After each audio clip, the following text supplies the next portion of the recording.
오늘 우리에게 주신 하나님의 말씀 보도록 하겠습니다. 신약성경 골로새서 3장 16절 17절 2절 말씀입니다. 제가 준 신약성경 327면에 있는 골로새서 3장 16절 17절 2절의 말씀. 제가 골로새서 3장 16절부터의 말씀 봉독드리겠습니다.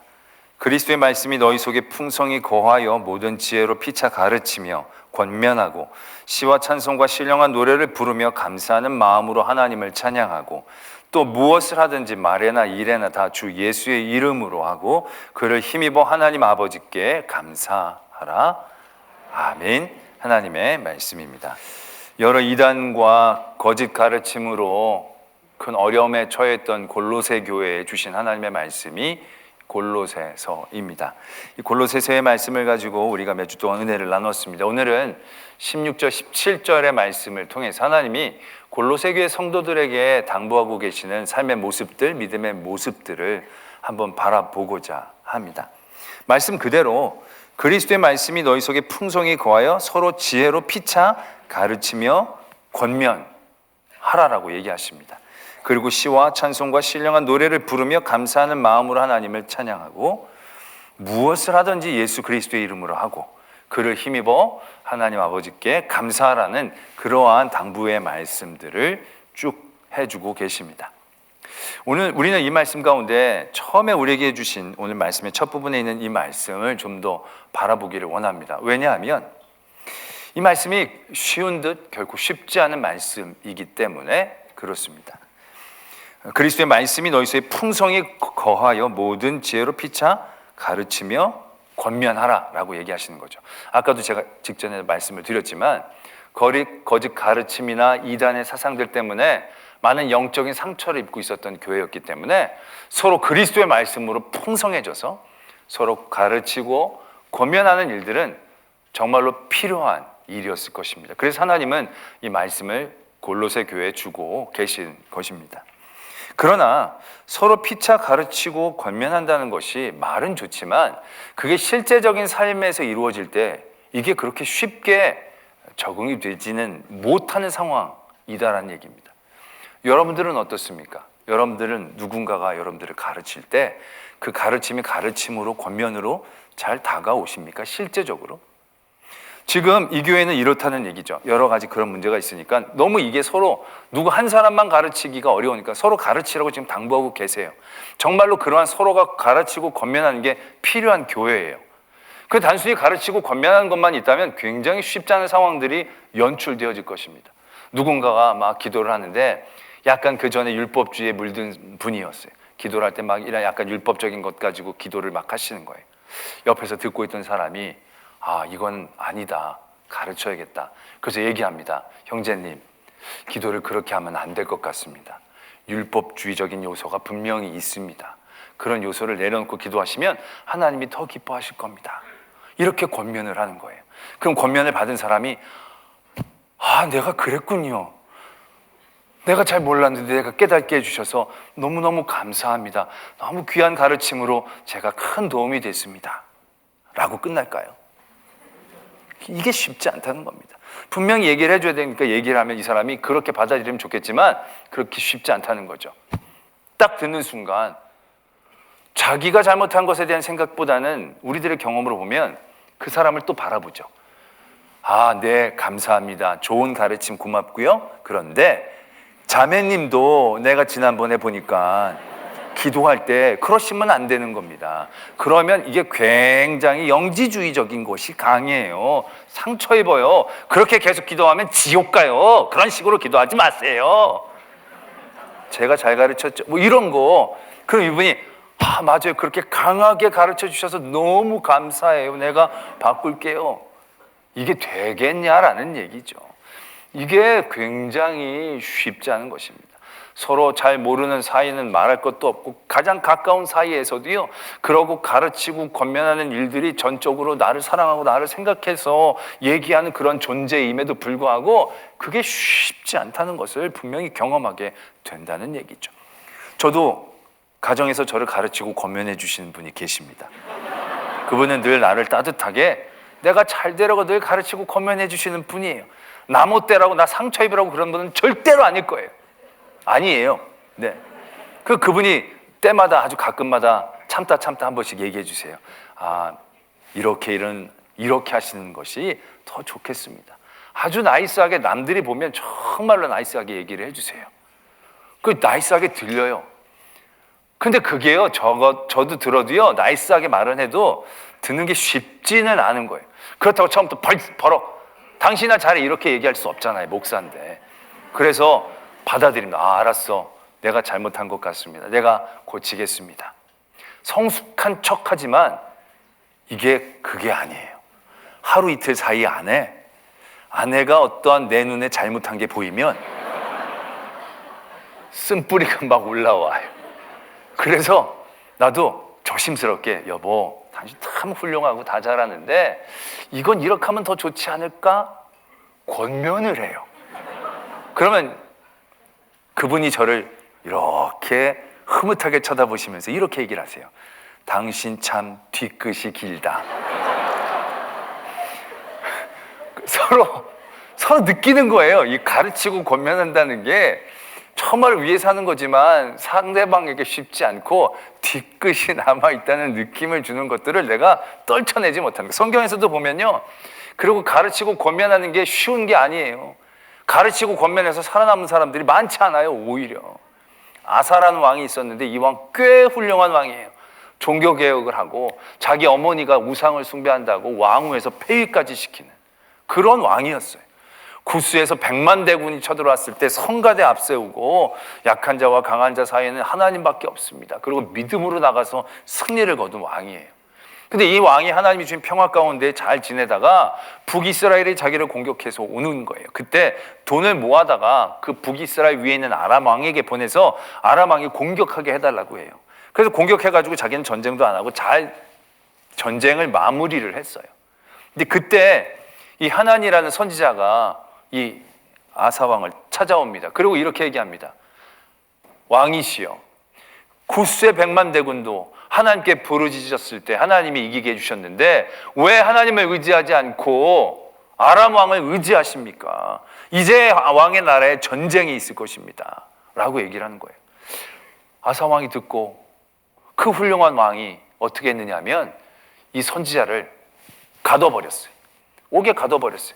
그 참에 자기에게 반대했던 모든 사람들까지 다 옳은 소리 한 사람들을 다 가둬버렸다는 거예요. 그 훌륭한 왕도요, 가르침을 받고 권면을 받는 게 쉽지 않았다는 거예요.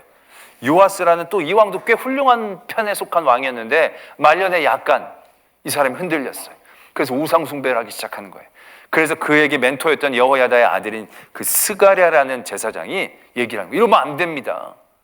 하나님 어떤 하나님이신데 왕이 하나님을 버리면 하나님도 왕을 버릴 겁니다. 그럼 어떡합니까? 옳은 얘기를 한 거거든요.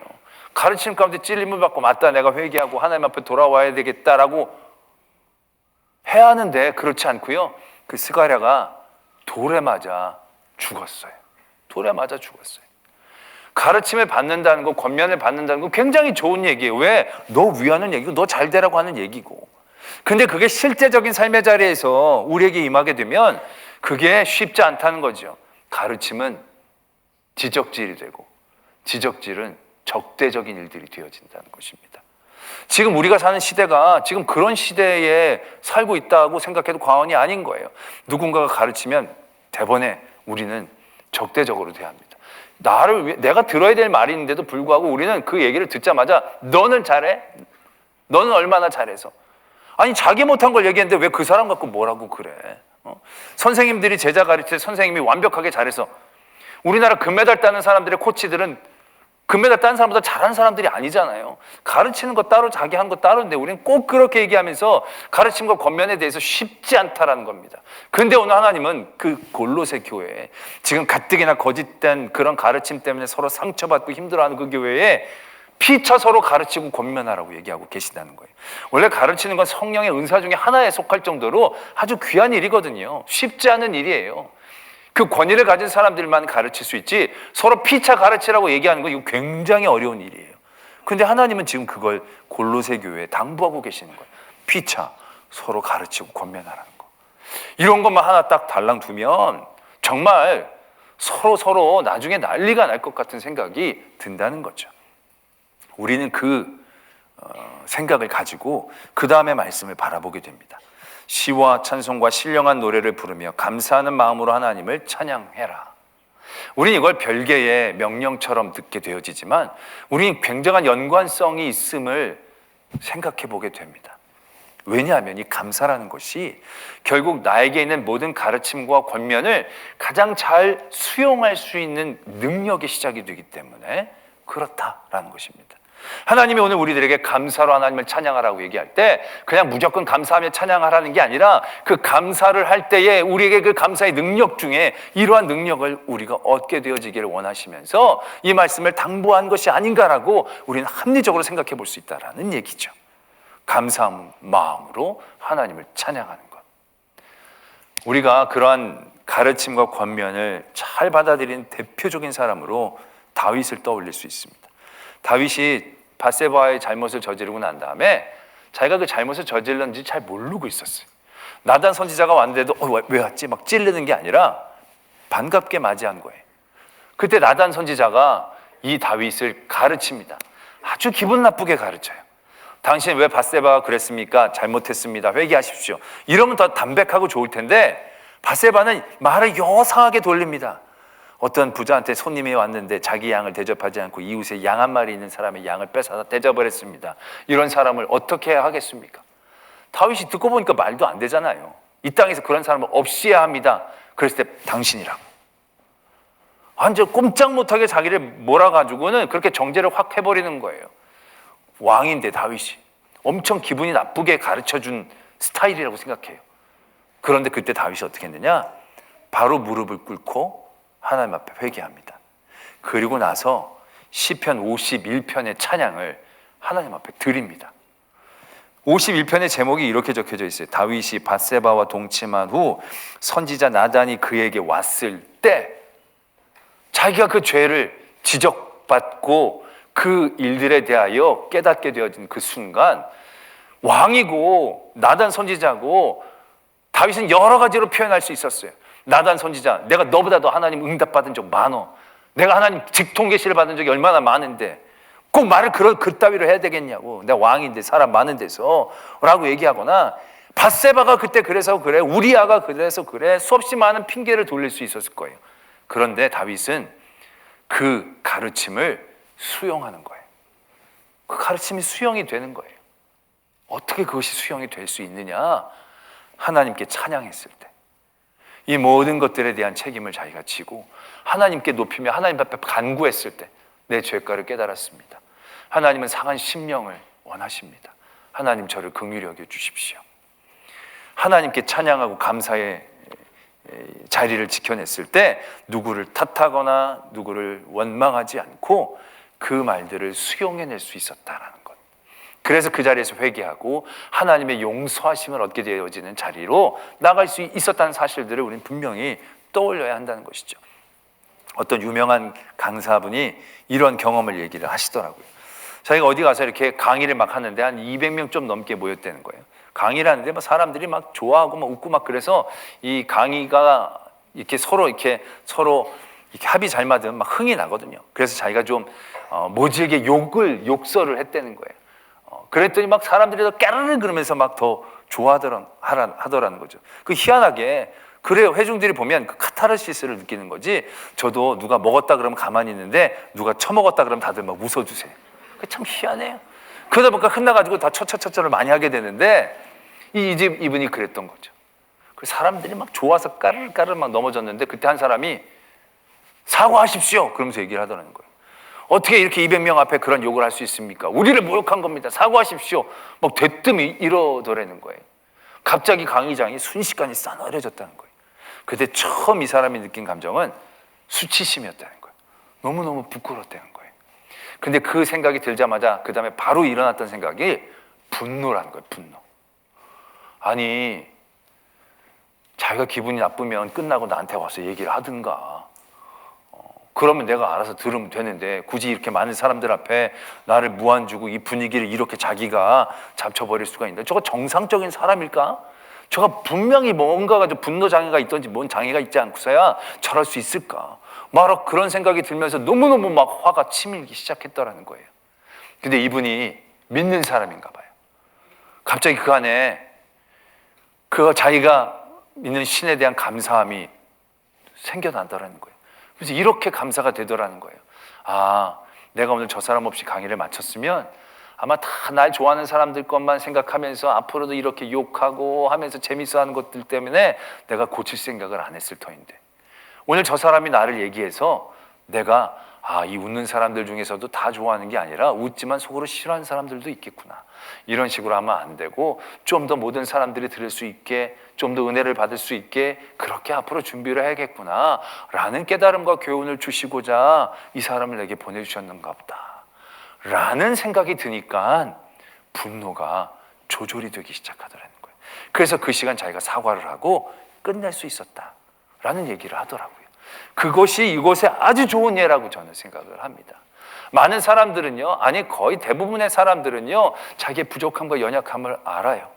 자기도 아는데 누가 그것을 얘기하면 그게 더 아파요. 그래서 나도 아는데 네가 얘기하니까 신경질이 나요. 그래서 누군가 나를 가르치고 권면하면 짜증이 나고 분노가 나고 부끄럽고, 그걸 받아들이면서 내가 이러지 말아야지, 남들도 그렇게 생각하는구나, 좋게 생각이 되기가 쉽지 않다는 거죠. 자기 생각과 자기 이해를 가지고 있다고 한다면. 그래서 많은 이 시대 꼰대가 그래서 생기잖아요. 꼰대는 뭡니까? 자기만 옳은 거예요. 다른 사람들 얘기는 틀렸다는 거예요. 너는 그 말은 옳아도 삶이 틀리면 네가 무슨 그런 말을 하냐, 그래서 그 말도 틀린 거야, 이런 식으로 얘기하면서 자기가 맞는 거예요. 그 자기 안에 갇히게 되는 거죠. 그게 꼰대가 된다는 거죠. 대부분의 사람들이 이렇게 지금 강팍해지고 있다는 거예요. 왜? 하나님을 향한 그 감사의 마음이 그 안에서 사라지고 있으니까. 그러한 것도 감사하고 이러한 것도 하나님의 사역 가운데, 역사 가운데서 나를 더욱더 성숙하고자, 깨닫게 하시고자, 나를 고쳐 쓰시고자 하시는 하나님의 계획과 섭리로 감사하게 되어지고, 그것이 하나님 앞에서의 자리를 지켜내게 되게 된다면 그런 모든 가르침과 권고, 때로는 그것이 진짜 가르침과 권고가 아닌 나를 향한 공격이 되어질지라도 그것을 수용할 수 있는 능력이 생겨나게 되어진다는 것이죠. 그들은 나를 칼로 찌르지만 감사한 마음으로 그 일들을 받아들일 때 그 칼은 매로, 사랑의 매로 나에게 다가올 수 있는 능력이 생겨지게 된다는 것이죠. 오늘 그것을 위해 하나님은 피차 서로 가르치라는 말씀 다음에 감사하는 마음으로 하나님을 찬양하라고 우리에게 명하신 것이 아닌가라고 생각이 되어진다는 거죠. 그 다음에 무엇을 하든지 말에나 일에나 다 주 예수의 이름으로 한다라고 말씀을 하고 계십니다. 우리 이거는 어렵지 않아요. 먹으나 입으나 영광을 위해서 하는 어떤 그런 식으로 이해할 수 있다는 거죠. 그러니까 뭘 할 때마다 하나님의 영광을 위해서, 하나님을 위해서 하는 것. 그런데 우리가 아까의 말씀과 연장선상에서 이 말씀을 이렇게도 이해할 수 있겠다는 생각을 해보게 됩니다. 어떻게 이해를 하느냐면 예수 그리스도의 마음으로 이 일을 하는 것이다 라고 생각할 수 있다는 것입니다. 내가 말을 할 때, 무엇을 할 때 다른 사람의 생각과 방법이 아니라 예수 그리스도의 마음으로 한다. 이게 무슨 얘기냐면, 어떤 분이 글을 인터넷에 올렸어요. 어떤 글이냐면, 회사원인데 자기 밑으로 신입사원이 한 명 들어왔는데 신세대인 거예요. MZ세대인 거예요. 이 사람이 와가지고는 인사를 안 하는 거예요. 들고 날 때 인사를 안 한다는 거예요. 오면 그냥 앉아서 일하고 시간 되면 그냥 간다는 거예요. 그 자기가 이렇게 지켜봤는데 한 1, 2주가 지나도 한 번도 그런 인사를 안 한다는 거예요. 자기가 생각하기 이거 아니다 싶은 거예요. 여러 사람들에게 자문을 구했더니 가서 얘기 좀 해줘라고 얘기를 한다는 거죠. 그래서 회의실로 데리고 가서 얘기를 했다는 거예요. 회사 생활 어떠냐고 얘기하면서, 근데 들고 올 때 처음에 왔으면 인사를 하라고, 인사가 만사니까 인사하면 좋고, 그러니까 올 때 꼭 인사를 하고 그럼 좋겠다고 자기가 그렇게 얘기를 했다는 거예요. 그랬더니 이 신입사원이 뭐라고 얘기하냐면, 인사를 받고 싶으면 먼저 하면 되잖아요. 그러면서 얘기를 하면서 자기를 쳐다보면서 갔는데 그 눈빛이 너 꼰대다, 그런 눈빛으로 갔다는 거예요. 그래서 너무 억울해가지고 그 사연을 올린 거예요. 내가 정말 꼰대입니까? 내가 정말 이게 너무 심한 겁니까? 이건 너무 당연한, 이 정도는 해줘야 되는 건 아니겠습니까? 막 이렇게 올렸었다는 거죠. 댓글이 밑에 완전히 막 달렸다는 거예요. 이해가 갑니다. 앞으로 그런 애는 매장을 시킵시오. 이런 것도 있지만 당신 꼰대 맞습니다. 이런 식으로도. 여러분들 어떻게 생각하세요? 이게 정말로 이 신세대가 정말로 싹이 없는 사람이라고 생각한다는 분들은, 여러분들은 꼰대예요. 근데 그 맞네. 뭐 요즘 인사가 뭐 회사 일에 무슨 뭐 영향이 있어. 인사 만사라는 건 자기네들 경험이지. 요즘은 안 그래. 와서 자기 일만 잘하면 되지. 뭘 그 인사를 하라 마라 그래. 라고 생각하시는 분들은 신세대예요. 전 그렇게 생각해요. 근데 그 댓글 가운데 이런 댓글이 있었다는 거예요. 어떤 댓글이냐면, 아, 정말로 억울하시고 화나셨겠습니다. 근데 이렇게 하셨으면 좋았지 않을까 생각을 합니다. 다가가서 오늘 저녁에 시간이 있느냐, 있으면 내가 오늘 좋은 거 좀 사주고 싶다. 왔는데, 처음 왔는데. 그래서 시험 뭐 사주신다 먹겠다 그러면 데리고 와서 좋은 걸 사주고, 그러면서 뭐 회사 어려운 점은 없는지 자기가 와서 어려운 이게 얘기를 해주면서 그가 그렇게 행동하는 무슨 일들이 있지는 않은지 한번 들어보시고, 들어봤더니 이해할 만한 일들이 있고 그렇게 생각이 그렇다 싶으면 거기서 따뜻하게 그런데 서로 이제 한 공동체인데 인사하고 그럼 서로 따뜻하고 좋고 그러지 않겠느냐, 이렇게 얘기하셨으면 오히려 더 들을 수도 있었을 터인데 회의실로 데려가서 다짜고짜 그렇게 얘기했으니 아마 쉽지 않았을 수도 있겠습니다. 이런 글이 있었다는 거죠. 저는 그 글을 쓴 분이 분명히 교인이라고 생각을 합니다. 왜냐하면 딱 이 얘기가 그 얘기거든요. 예수님이 우리의 가장 큰 스승입니다. 유일한 스승이십니다. 그 예수님이 우리를 어떻게 가르치고 권면하셨습니까? 예수님은 권위도 있고 능력도 있습니다. 그것으로 우리를 쉽게 가르치고 깨우쳐 주실 수도 있었습니다. 하나님의 아들 예수 그리스도, 그분은 하늘의 권세를 가지고 우리를 압도하며 우리를 가르칠 수 있었을 것입니다. 제가 전에도 우리는 너무 믿는 게 힘들다고, 쉽게 믿을 수 있는 방법도 많은데 왜 하나님이 그렇게 어렵게 하시는지 모르겠다고 말씀을 드리면서 제가 그런 얘기를 드렸을 거예요. 우리가 주일 예배 빠지면 바로 그 다음날 팔 하나 부러지고, 그 다음 주 또 빠지면 다리 하나 부러지고, 세 번째 또 다른 다리 부러지면 네 번째 주에 휠체어 타고 오겠어요? 안 오겠어요? 안 올 사람 없을 거예요. 그렇잖아요. 그 주일 지키라 말아 할 필요도 없어요. 그냥 눈에 불을 켜고 잘 믿을 수 있을 거예요. 진짜 말씀하신 대로 율법을 어기면 어길 때마다 마디 하나씩 꺾어버리시면 정말로 목숨을 걸고 잘 지킬 거예요. 그 쉬운 방법을 놔두시고, 하나님은 우리를 왜 이렇게 어렵고 답답하고 복잡하게 가르치실까라는 생각을 해보게 된다는 거죠. 예수님이 우리를 어떻게 가르쳤어요? 권위, 힘, 이걸로 가르친 게 아니에요. 우리에게 내려오셨어요. 그리고 우리와 같이 계셔 주셨어요. 가장 대표적인 가르침의 모습이 잡히시던 날 밤에 제자들과 만찬을 하시면서 발을 씻겨주신 사건 아닙니까? 발은 그 당시 종이나 하는 아주 낮은 일이었어요. 근데 그들의 발을 예수님이 친히 씻겨주시면서 이렇게 얘기하시잖아요. 너희도 이와 같이 하라고. 예수님이 밥 먹으면서 너희들 낮은 곳에 가야 돼, 섬겨야 돼, 이렇게 얘기하신 게 아니라는 얘기지요. 제자들보다 더 낮아지신 거예요. 그 낮아짐에서 그들을 섬기고 그들의 삶으로 보여주시면서 그들과 함께 공감해 주시면서 그들을 이렇게 세워주시는 거예요. 욱박지르고 때리고 해서 세우는 게 아니라 그들과 함께 공감하며 그들과 함께 눈물을 흘려주시며 그들과 함께 피 흘려주시면서 그들을 이렇게 세워주시고, 그래서 우리에게 그 복음이라는 걸 주신 거예요. 그 복음은 힘으로 가르친 게 아니에요. 병자를 고친 기적으로 가르친 게 아니에요. 그 복음은 제국을 통하여 법령으로 내려주신 게 아니에요. 그 복음은 십자가로 가르쳐 주신 거예요. 이 땅에 말구에 내려오심으로 우리에게 가르쳐 주신 거예요. 그리고 선포해 주시는 거예요. 우리가 말을 하든지 일을 하든지 주 예수의 이름으로 한다라는 거, 주 예수의 영광만을 위해서, 하나님이 원하시는 영광은 우리가 뭔가 잘해가지고 하나님 이름 내세우는 그것만이 아니에요. 우리가 그리스도의 마음을 닮아가는 거죠. 우리가 작은 그리스도인, 크리스찬이 되는 거죠. 작은 그리스도가 돼서 그리스도의 마음과 그리스도의 생각과 그리스도의 진심을 가지고 말에나 일에나 행동에나 해야 되지 않겠는가라는 것이죠.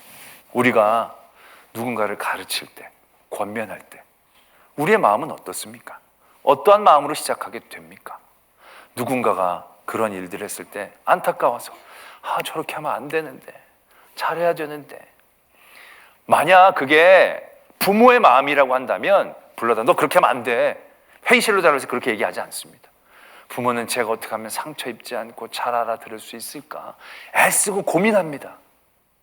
하나님이 우리에게 어떻게 은혜를 주시고 우리에게 어떻게 영생을 주시고자 하나님이 애쓰고 고민하시면서 그가 이 땅에 내려오셨듯이 대번에 너 잘못했어 정죄하고 심판하는 게 아니라 그렇게 우리에게 다가오시는 게 예수 그리스도의 가르치심이거든요. 근데 우리는 어떻습니까? 누군가가 그렇게 행동하면 그걸 가르쳐야 되겠다는 생각이 들어가는 게 그가 정말로 잘 되기를 원하고 그래서 그가 정말로 잘 알아듣게 내가 어떻게 얘기할까에 대한 그런 생각이 아니라 자기 마음의 부대낌이죠. 성가심이죠. 저건 저러면 안 되는데. 그래서 우리가 얘기하는 것들은 대부분 가르침이나 권면이 아니라 정죄와 지적이 되는 거죠. 둘이 비슷해요. 똑같아요. 그러나 중심이 완전히 다르다는 거죠. 많은 바리새인과 서기관들이 율법을 가르쳤지만 그게 가르친 겁니까? 지적질한 거죠. 정죄한 거죠. 그 율법에 능력이 없는 거죠. 그러나 예수님은 그에게 가르치고 권면해 주십니다. 그들이 받지 않죠. 그러나 그들을 향해 피를 토해내시면서 예수님은 가르치기를 원하시는 거죠. 알기를 원하시는 거죠. 정말로 사랑하는 마음으로 그들에게 그렇게 다가가시는 거죠. 골로새 교회 그런 많은 영적인 상처와 생각의 상처들로 서로가 많은 이견을 가지고 서로가 다름을 정죄하면서 어려움 가운데 빠질 수 있는 그 교회에 하나님은 그리스도의 말씀을 가지고 풍성히 서로 피차 가르치고 권면하라고 얘기하고 계세요. 그런 단순한 가르침과 권면뿐만이 아니라 그 가르침과 권면 안에 하나님을 향한 감사로 가르침을 받는 자는 받는 자대로, 가르쳐야 되는 사람들은 가르치는 사람들대로 온전한 하나님의 말씀으로 그것들을 나누고 전해주기를 원하고 계신다는 거죠. 그 힘이 감사에 있다라는 것을 우리가 분명히 깨달아야 한다는 것이죠. 그리스도의 이름으로 하며 그의 이름을 힘입어 하나님 아버지께 감사하라. 아까 같이 예수 그리스도의 마음으로 그들을 가르치고 권면하려는 건 쉽지 않습니다. 그게 작정 가지고 되는 게 아니에요. 그건 예수 그리스도의 이름으로 하나님 앞에 감사함을 깨닫는 그 자리에서부터 가능해질 수 있는 거예요.